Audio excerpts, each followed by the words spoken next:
Herkese merhaba.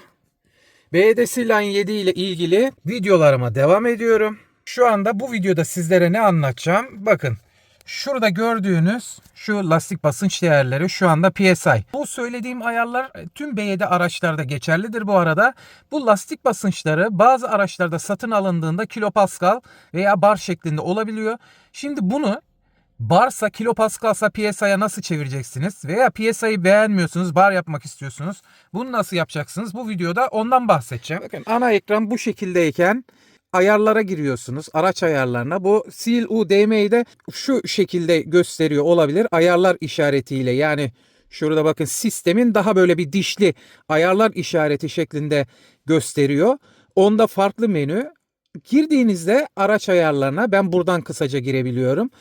Bakın geliyorsunuz sisteme. Sistemde aşağı doğru kaydırdığınız zaman burada birim ayarları var. Birim ayarlarına giriyorsunuz ve burada komple sizin sisteminizde hangi birimleri kullanmak istiyorsanız onları görüyorsunuz.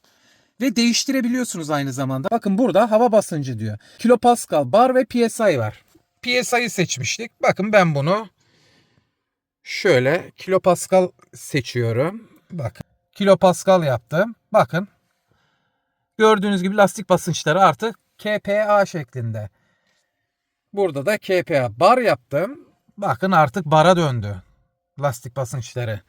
Buradan PSI yapınca ne oluyor?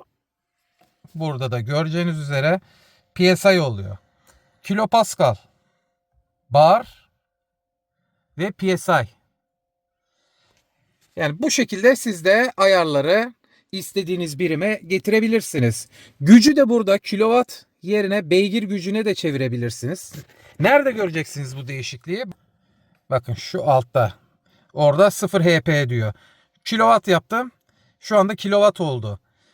Peki bu ne zaman çalışıyor? Gaza bastığınız zaman, ilerlediğinizde burada kilowatt olarak ne kadar elektrik harcadığınızı görüyorsunuz. Bunu HP'ye de çevirebilirsiniz. Geri kazandığınız enerjiyi de HP olarak görebiliyorsunuz HP yaptığınızda.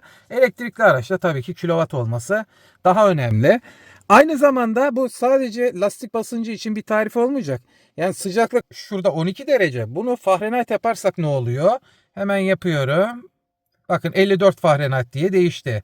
Başka bir değişiklik yapılabiliyor mu birimlerde? Hayır, bu 4 tane değişikliği yapabiliyorsunuz. Mesafeyi de kilometre yerine mil yapabiliyorsunuz. Bakın mesela trip A benim 20.1 şurada gördüğünüz. Bunu mil yapacak olursam 12.5 mille çevriliyor. Tekrar kilometreye çeviriyorum.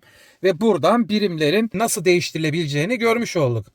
İzlediğiniz için teşekkürler. Bir sonraki videoda görüşmek üzere.